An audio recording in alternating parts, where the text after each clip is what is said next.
হিন্দ। আজকে আমরা পড়ব বিএসএ। বিএসএ মানে এভিডেন্স অ্যাক্ট, যেটা আগে আমাদের আইপিসি অ্যান্ড সিআরপিসির সাথে জড়িত ছিল। এভিডেন্স অ্যাক্টে কি হয়, যে যখন কোনো মার্ডার হয় বা কোনো রেপ কেস হয়, তো সেই সবে যে কিভাবে এভিডেন্স আমরা কোর্টকে দেব, কিভাবে রিপ্রেজেন্ট করব, এই যে নিয়মটা, এটা এভিডেন্স অ্যাক্টে লেখা ছিল। এখন আমাদের এভিডেন্স অ্যাক্ট চেঞ্জ হয়েছে বিএসএ, দ্য ভারতীয় সাক্ষ্য অধিনিয়ম। এটাতে 4টে পার্ট, 12 চ্যাপ্টার্স, 170টা সেকশন আছে। আগে ছিল 3টে পার্ট, 11টা চ্যাপ্টার এবং 167 সেকশন এভিডেন্স অ্যাক্টে। এই যে পুরো structure, chapter 12 repeal and savings আগে প্রথমে ছিল, এখন লাস্টে দিয়ে দিয়েছে, বাদবাকি সব সেম আছে। আজকে আমরা পড়ব preliminary section 1, short title, application and commencement. 1-এ বলছে এই অ্যাক্টকে দ্য ভারতীয় সাক্ষ্য অধিনিয়ম বলা হবে। 2-এ বলছে it applies to all judicial proceedings. Judicial proceedings কোনগুলো হয়? সিআরপিসি, যেটা এখন বিএনএসএস, এটাতে জুডিশিয়াল প্রসিডিংসের কথা বলা হয়েছে। কেন কি, কোনো বি প্রসিডিংস যেখানে এভিডেন্স নেওয়া যায় লিগালি, ওটা judicial proceedings. Judicial counts including courts material মানে সামরিক আদালত এভিডেভিটসে অ্যাপ্লিকেবল নয়। এভিডেভিটস কেন অ্যাপ্লিকেবল নয়? কারণ এভিডেভিটস হিয়ারসে বেসড হতে পারে, এই কারণে এভিডেভিটসে জেনারেল অ্যাপ্লিকেবল নেই। নর two proceedings before an arbitrator, এটাতেও অ্যাপ্লিকেবল নেই, কারণ এটা আরবিট্রেশনস প্রসিডিংসে হয়, তাতে দরকার নেই এত রুল ফলো করার। 3-এ বলেছে it shall come into force on such date as the central government may by notifications in the official gazetted appoint। এই such date হচ্ছে 25th of December 2023, আর এনফোর্সমেন্ট ডেট হচ্ছে 1st July 2024। নেক্সট পড়ব section 2, ডেফিনেশনের মধ্যে ডেফিনেশনগুলি alphabetic হিসাবে দেওয়া আছে।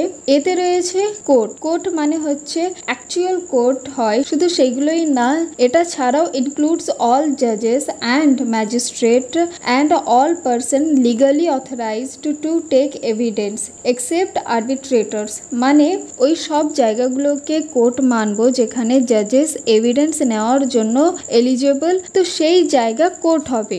Next B, conclusive proof. One fact is declared by this অধিনিয়ম to be conclusive proof another. ধরো একটা হাজব্যান্ড ওয়াইফ আছে, তাদের মধ্যে ভালো রিলেশন আছে, কিছুদিন পর তাদের একটা বেবি হলো, তাহলে এখানে এই বাচ্চাটার লেজিটিমেসি মানে বৈধতা প্রমাণ করছে এই হাজব্যান্ড ওয়াইফের good relations. when proof another shall not allow evidence, মা বাবার ভ্যালিড ম্যারেজকে প্রুফ করা হচ্ছে, এর এগেনস্টে কোর্ট কোনো এভিডেন্স অ্যালাউ করবে না। Next C, disprove. আগে উদাহরণ বলি, ধরো এক ব্যক্তি 2020 সালে কোভিডে মারা গেছে, ব্যক্তির নাম রাহুল। এবার দেখা যাচ্ছে 2025-এ একটা ব্যাংক ডাকাতি হয়েছে, আর সেখানে কোর্টকে বলছে যে এই রাহুলও ডাকাতির মধ্যে ছিল, তাহলে এখানে কোর্ট এটাই মানবে যে রাহুল এক্সিস্টই করে না, তাহলে এটা ডিসপ্রুভড হবে। বলছে in relations two a fact means when after considering the matters before it the courts either believes that it does not exist, court এটা মানবে যে সে এক্সিস্টই করে না, or consider its non-existence so probable that a prudent man, or prudent মানে বিচক্ষণ ব্যক্তি, যারা দেখে নির্ণয় করে এরকম, under the circumstance of the particular case to act upon the suppositions that it does not exist, মানে একটা বিচক্ষণ সাধারণ ব্যক্তি এটা বুঝতে পারবে বা নির্ণয় করতে পারবে যে এই ব্যক্তি এক্সিস্ট করে না, সে কিভাবে ডাকাতি করবে, তার মানে disprove. Next D, document. Document মানে তোমরা বলবে যে যা কিছু কাগজে থাকে তা ডকুমেন্ট, কিন্তু না, এখানে document means any matter expressed or describe described or otherwise recorded, মানে যেগুলো উল্লেখ করা হবে বা ব্যাখ্যা করা হবে বা কোনোভাবে রেকর্ড করা হবে। কোথায়? Upon substance by means of letters, figures or marks or any other means or by more than one of those means intended to be used, মানে কোনো সুসাইড নোট কেউ নর্মাল একটা কাগজের টুকরোতে লিখে গেছে, সেটা ডকুমেন্ট হতে পারে। কোনো কারখানার কোনো মেশিনের ফিগার, সেটাকে ইঞ্চি টেপে মেপে ব্যাখ্যা করা, সেটাও ডকুমেন্ট হতে পারে। পাসপোর্ট করার সময় আর্মি পুলিশে অ্যাডমিশন নেওয়ার সময় বডিতে কতগুলো মার্ক আছে, কোথায় আছে, সেটা উল্লেখ করে লেখা, সেটাও ডকুমেন্ট হতে পারে। হসপিটালে পোস্টমর্টমের যে রিপোর্টগুলো হয় সেগুলোও ডকুমেন্ট হতে পারে। মানে যা কিছু কোর্টকে এভিডেন্স হিসাবে পেশ করতে পারি সেই সবই document. For the purpose of recording that matter and includes electronic and digital records. এখানে ইলেকট্রনিক এবং ডিজিটাল রেকর্ড বলতে কি বোঝাচ্ছে? Bank statement, email records, WhatsApp chats, online transactions, telecommunications record, videography, photography, কোনো কোম্পানির সফট ডেটা, সবই electronic এবং digital রেকর্ডসের মধ্যে পড়ে। এবার আসি ইলাস্ট্রেশনে। ইলাস্ট্রেশনে কি বলা আছে? 1. কোনো বি লেখা হচ্ছে ডকুমেন্ট। 2. কোনো বি ওয়ার্ড যদি আমি ছুরি দিয়ে গাছে বা গাছের পাতায় লিখে দিই, সেটাও ডকুমেন্ট। 3. কোনো ম্যাপ বা চুরি করতে যাওয়ার প্ল্যান বা ঘুরতে যাওয়ার প্ল্যান, সেটাও ডকুমেন্ট। 4. কোনো মেটাল প্লেট বা পাথরের উপর লেখা ডকুমেন্ট, সেটাও। 5. কোনো ছবি, পেন্টিং, এগুলোও ডকুমেন্ট। 6. কোনো ইলেকট্রনিক রেকর্ডস, কোনো ইমেল, সার্ভার লগস, কম্পিউটারের ডকুমেন্ট, ল্যাপটপ বা smartphone, message, website, location evidence, voicemail message storage করা ডিজিটালি ভাবে, সবই ডকুমেন্ট। নেক্সট ই এভিডেন্স। 1 বলছে all statement including statement given electronically which the court permits, বলছে যে সব স্টেটমেন্ট এমনকি যেগুলো ইলেকট্রনিক্যালির মধ্যেও পড়ছে, যেমন ভয়েস চ্যাট, টেলিকমিউনিকেশনস ইত্যাদি, যেগুলোকে কোর্ট পারমিটস মানে কোর্ট পারমিশন দিচ্ছে কোর্টে স্টেটমেন্টগুলি নেওয়ার জন্য, or requires to be made before it by witnesses in relations to matters of fact under inquiry and such statements are called oral evidence. মানে বলছে যখন কেউ কোর্টে এসে বলছে যে আমি একে মার্ডার করতে দেখেছি, তাহলে এ তো কোর্টকে লিখে দিচ্ছে না, মুখে বলছে, তাহলে এর স্টেটমেন্টটা ওরাল হিসাবে ধরা হবে।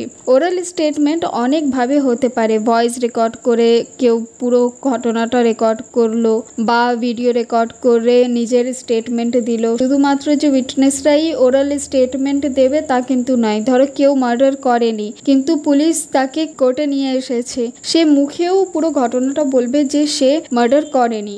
All documents including electronic on digital records produced for the inspections of the court, all document electronic আর ডিজিটাল। আগেই বলেছি কোনগুলো হবে, সেইগুলোই যখন কোর্টকে পেশ করা হয়। And such documents are called documentary evidence, মানে যখন কিছু প্রমাণ বা মিথ্যে অপ্রমাণিত করার জন্য যে সব তথ্য আমরা কোর্টকে পেশ করি, সেই সব কিছুকেই ডকুমেন্টারি এভিডেন্স বলা হবে।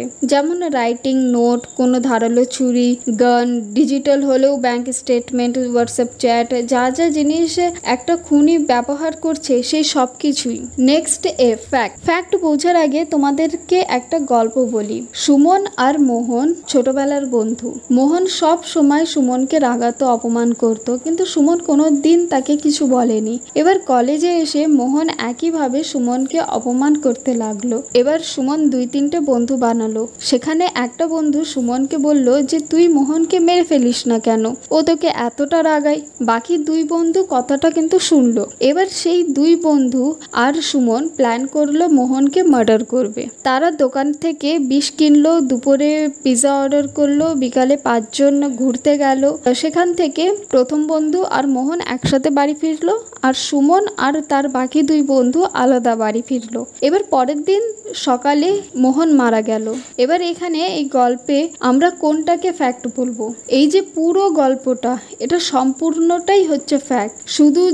শুধুমাত্র যে ঘটনার 24 ঘন্টায় কি ঘটেছে সেটা ধরবো এরকম কিন্তু না। কেন কি ঘটনার শুরুটা কোথা থেকে সেটা 10 বছর বা 5 বছর আগে সেই ঘটনাটা ঘটার জন্য যা যা প্ল্যান করা হয়, যা যা স্টেপ নেওয়া হয়, সেই সবই হচ্ছে ফ্যাক্ট। একটা ঘটনা ঘটার পেছনে যে কতটা চেন তৈরি হয়, যেমন এই গল্পে সুমন আর মোহন ছোটবেলার বন্ধু, আর মোহন তাকে সবসময় অপমান করত, তার এই রাগটা, সুমন যে বিষ কিনলো, তাকে ঘোরাতে নিয়ে গেল, এই সব কিছুই হচ্ছে এই ঘটনার chain.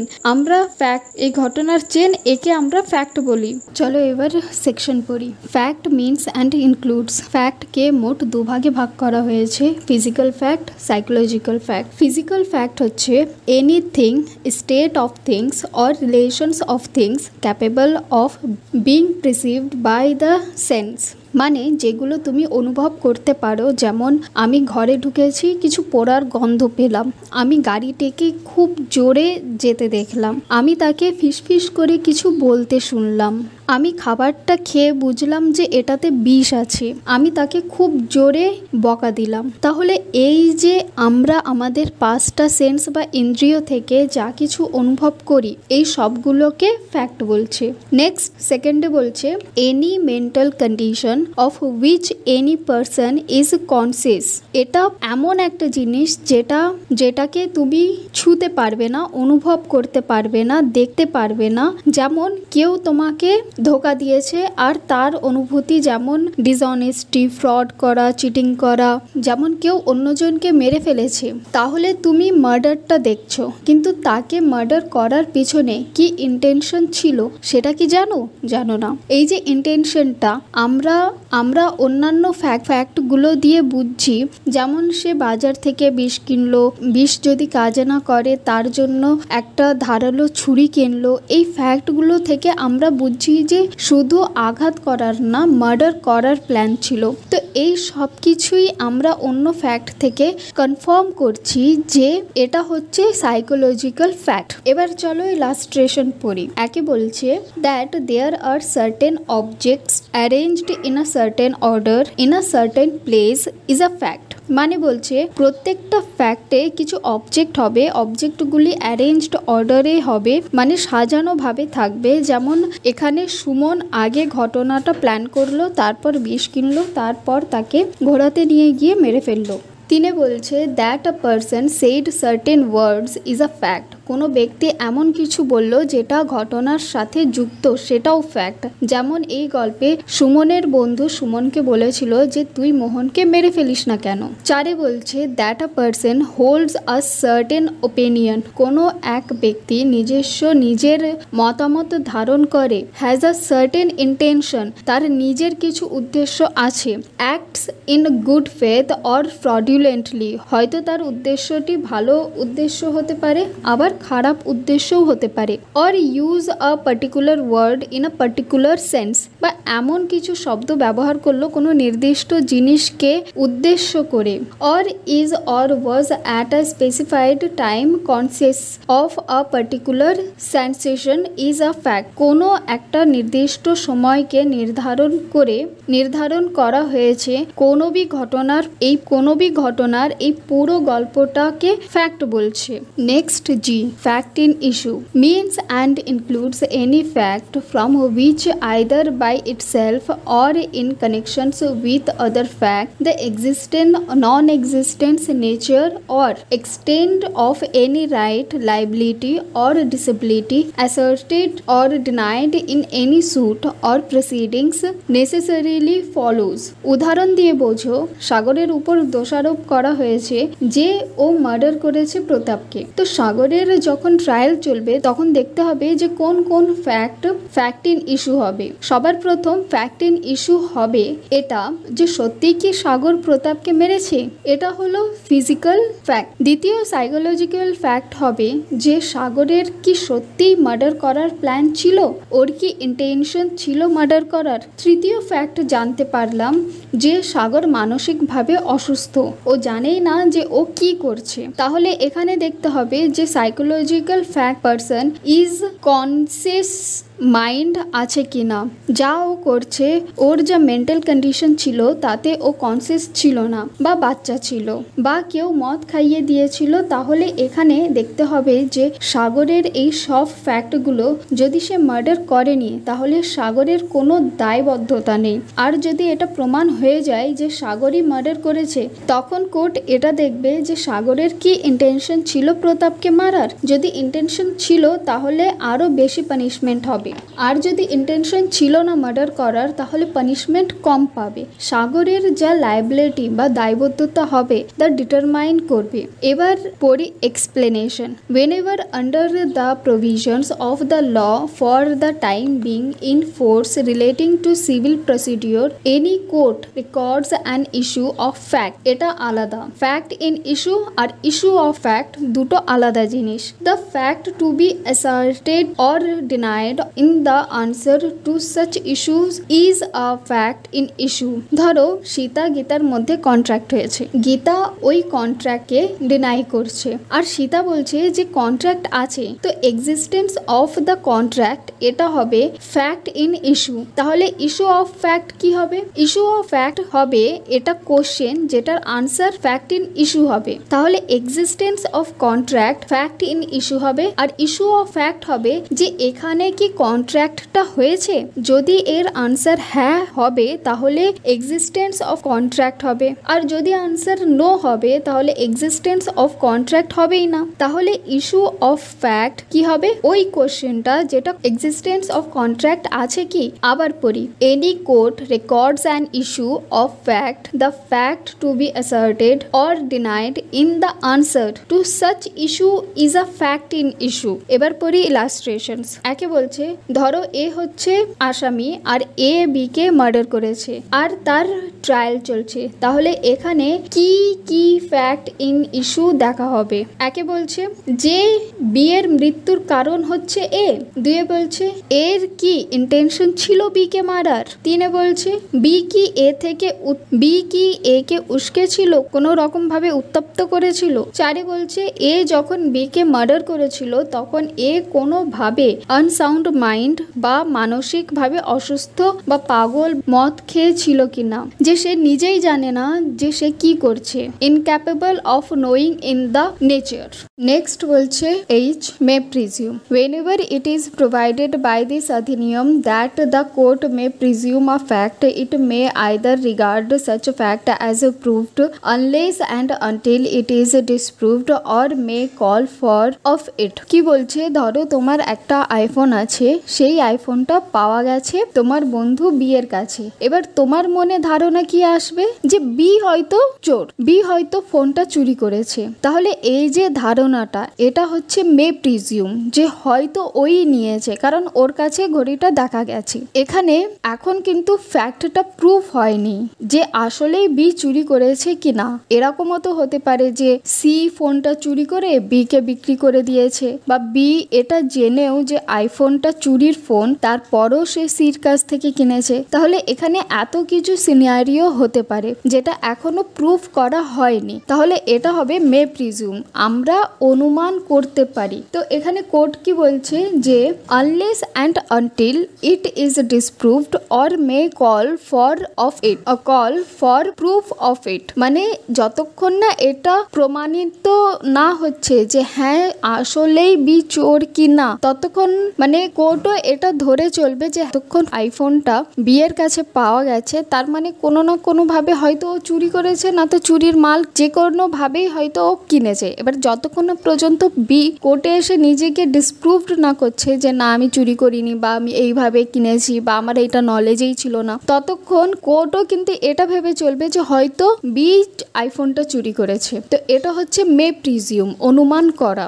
Next I, not proof. A fact is said to be not proved when it is neither proved nor disproved। তাহলে এখানে not proved এর মানে কি, যে যখন কোনো কিছু না প্রমাণিত হচ্ছে আর না অপ্রমাণিত হচ্ছে। এর আগেই আমরা পড়ে নিয়েছি disproved। তাহলে তোমরা বলবে যে not proved আর disproved তো অনেকটা একই রকম, কিন্তু না, disproved যেটা আমি আগে বলেছি যে যখন একটা কিছু প্রমাণ করা হয়ে যায় যে এটা মিথ্যে বলা হচ্ছে, তখন সেটা হচ্ছে disproved। যেমন ধরো কেউ বললো যে সূর্য পূর্ব দিক থেকে ওঠে না পশ্চিম দিক থেকে ওঠে, তাহলে এটা একটা বাস্তব মিথ্যা কথা, এটা কোনোদিনও প্রমাণিত হবে না, তো এটা হচ্ছে disproved। কিন্তু যখন কোনো একটা কেসে বলা হচ্ছে যে হয়তো একে সি মার্ডার করেছে, তো এটা এখনো প্রমাণিত হয়নি, তাহলে সেক্ষেত্রে আমরা বলবো যে নট প্রুভড। হয়তো এটা আগে প্রুভড হবে যে হ্যাঁ সি হচ্ছে দোষী, তাহলে এটা প্রুভড হয়ে যাবে। আর যখন এটা অপ্রমাণিত হবে কিছু এভিডেন্স দিয়ে যে না সি মার্ডারটা করেনি, তখন এটা ডিসপ্রুভড হয়ে যাবে। এটা যতক্ষণ না প্রুভ আর ডিসপ্রুভড করা হচ্ছে ততক্ষণ পুরো ম্যাটারটা নট প্রুভড হয়ে থাকবে। ওকে, নেক্সট যে প্রুভড। প্রুভডে কি বলছে, a fact is said to be proved when, কখন, after considering the matters before it the court either believe it to exist or consider its existence so probable that a prudent man ought, prudent man মানে বিচক্ষণ ব্যক্তি, under the circumstances of the particular case to act upon the suppositions that it exist. যতক্ষণ না court সম্পূর্ণভাবে evidence পাচ্ছে যে এই মার্ডারের কে দোষী, ততক্ষণ পর্যন্ত সেই কেসটা প্রুভড হচ্ছে না। ধরো কেউ একজন, ধরো এ বি কে মার্ডার করলো, মার্ডার করার পরে পালিয়ে গেল। এবার হয় না টিভিতে যেরকম দেখায় যে গান দিয়ে শুট করে দিল, করার পরে সেই গানের ফিঙ্গারপ্রিন্ট মুছে যার মার্ডার হয়েছে তারই হাতে রেখে দিল সুসাইড কেস দেখানোর জন্য। কিন্তু এখানে সিসিটিভি ফুটেজ আছে, তারপরে দেখা যাচ্ছে যে এ যেইভাবে মার্ডার করেছিল তো হয়তো তার হাত ঘড়ি সেখানে পড়ে গেছে, এরকম ভাবে অনেক কিছু এভিডেন্স বার করে পুলিশরা। এবার তারপরে কি হয়, যখন এটা প্রুফ হয়ে যায় যে হ্যাঁ এই মার্ডার করেছে, কোর্ট যখন এটা বিলিভ করে যে এক্সিস্ট করছে জিনিসগুলো, সব এভিডেন্সগুলো যে এক্সিস্ট করছে, একের পর এক সব ফ্যাক্টগুলো একসাথে একই চেনে হিসাবে মিলে যাচ্ছে, তখন যখন পুরো কেসটার যখন এভিডেন্সের সাহায্যে এটা প্রুফ হয়ে যাচ্ছে যে এই বি কে মার্ডার করেছে, এই যে ব্যাপারটা এটা হচ্ছে প্রুভড করা কোর্টের মধ্যে। নেক্সট বলছে relevant. A fact is said to be relevant to another when it is connected with the other in any of the ways referred to in the provisions of this adhiniyam relating to the relevancy of facts।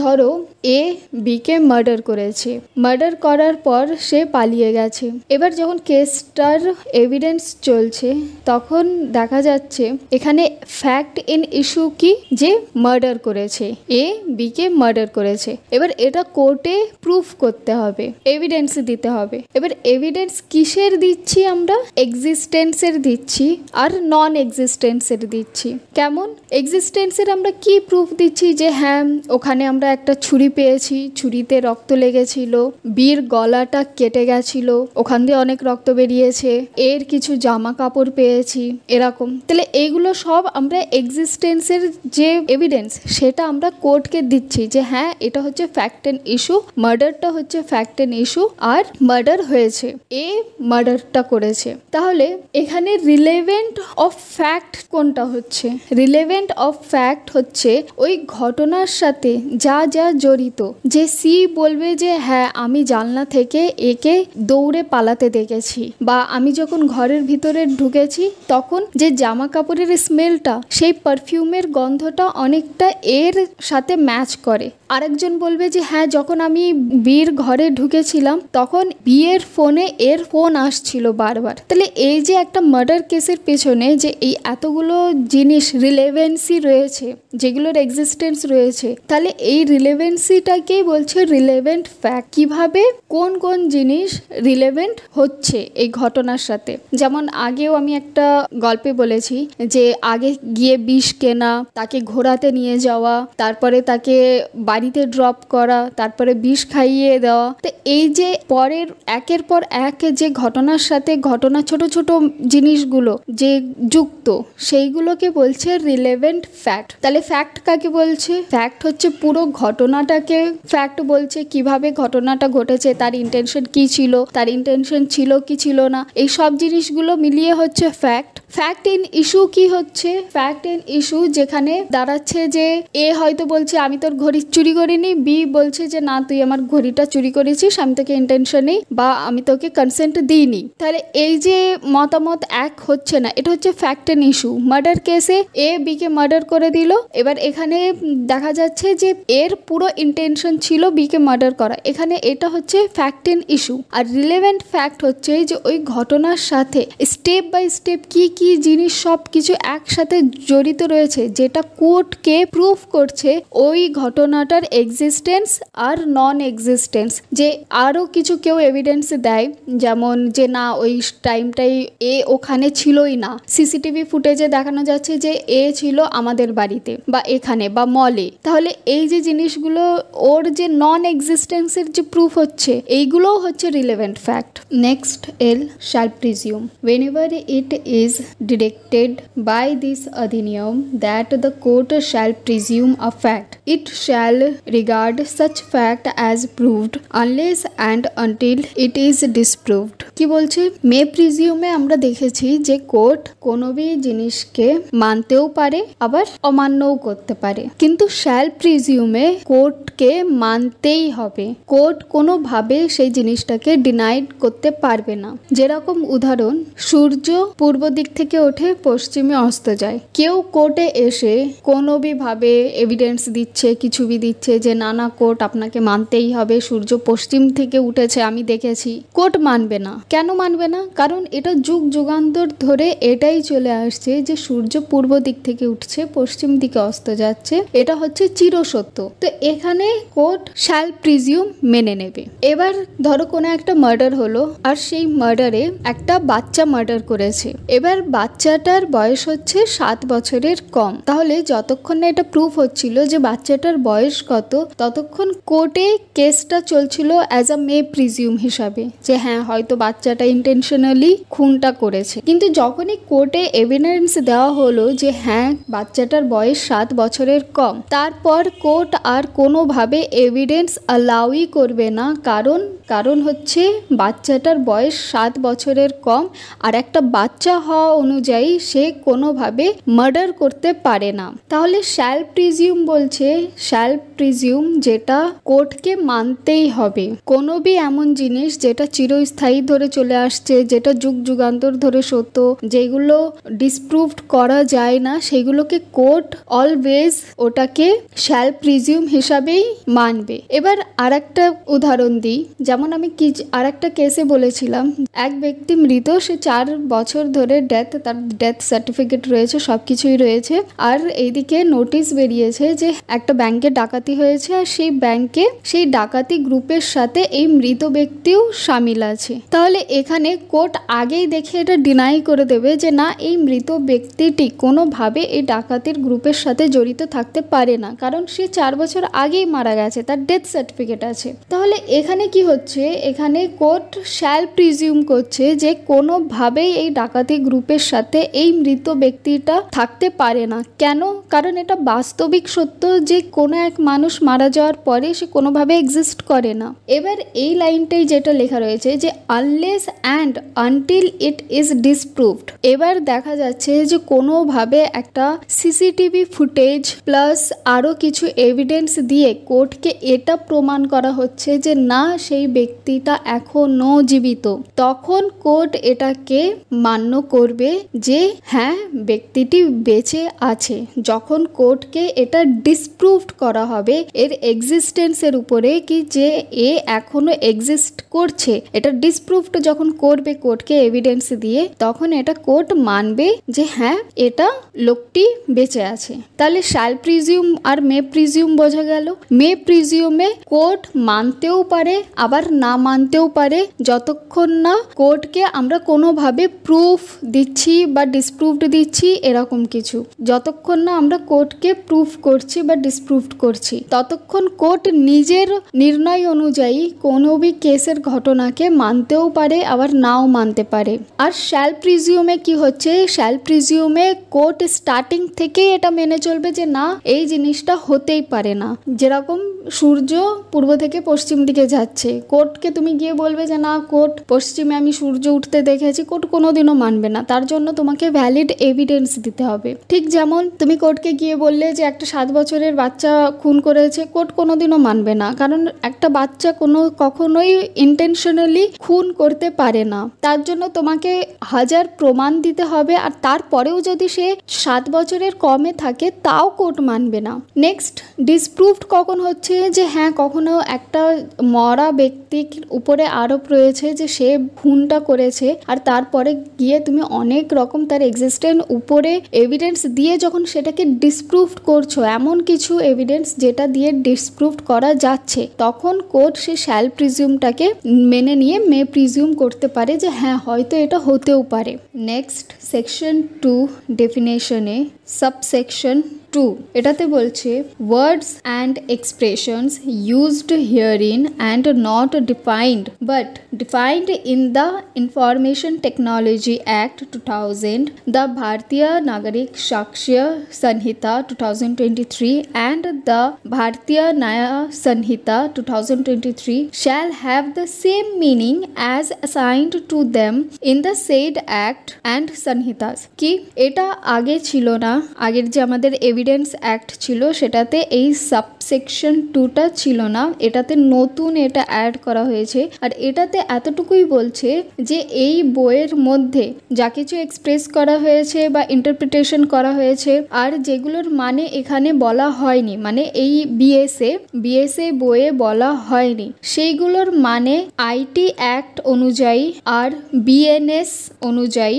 R BNSS অনুযায়ী যা সেই বইয়ের মধ্যে যে ইন্টারপ্রিটেশনগুলো দেওয়া রয়েছে, এক্সপ্রেশনগুলো দেওয়া রয়েছে, এই বইয়েরই সেই মানে ধরা হবে অ্যাজ সেম অ্যাজ দ্যাট, সেমই ধরা হবে। তাই এই বইতে যেগুলো সব কিছু হয়তো এক্সপ্রেস করা হয়নি, কিন্তু যেখানে যেখানে এই কথাগুলোর মেনশন আছে সেইগুলো আমরা বিএনএস অ্যান্ড বিএনএসএস বই থেকে অ্যান্ড আইটি বই থেকে আমরা সেই মানেগুলো কালেক্ট করতে পারি। আচ্ছা, এবার বলি যে এভিডেন্স বই আর আমাদের যে নতুন বিএসএ বই এর মধ্যে কি কি চেঞ্জ হয়েছে, এই যতটুকু আমরা সেকশন পর্যন্ত পড়লাম। ফার্স্ট যেটা চেঞ্জ হয়েছে যেটা হচ্ছে তোমার ডিসপ্রুভডের আগের যে বইটা ছিল এভিডেন্স অ্যাক্টে, সেখানে লেখা ছিল যে a fact is said to be disproved when, কিন্তু এই কথাটা বিএসএতে চেঞ্জ হয়েছে disproved in relation to a fact. এই ছোট্ট একটা লাইন চেঞ্জ হয়েছে। আর কি চেঞ্জ হয়েছে, এভিডেন্স যেখানে লেখা রয়েছে সেকশন ইতে বিএসএর মধ্যে, সেখানে একটা ইলেকট্রনিক্যালি কথাটা ওয়ার্ড ইউজ হয়েছে, যেখানে আগে ছিল all statement which the court permits, কিন্তু এখানে এখন কি লেখা হয়েছে যে all statement including statement given electronically which the court permits. মানে এখন তো ডিজিটাল ইন্ডিয়া, তো এখন যেখানে সব ডিজিটালি মেল আইডি হোক, হোয়াটসঅ্যাপ চ্যাট হোক, যা কিছু भी হোক, সেই ইলেকট্রনিক রেকর্ডগুলো আমরা কোর্টকে অ্যাজ আ এভিডেন্স প্রোভাইড করতে পারি। বাস এই দুটো ছোট্ট চেঞ্জ যেটা আমার বলার ছিল হয়ে গেছে। এবার আমরা পরের সেকশনগুলো থেকে শুরু করব চ্যাপ্টার 2 থেকে। জয় হিন্দ।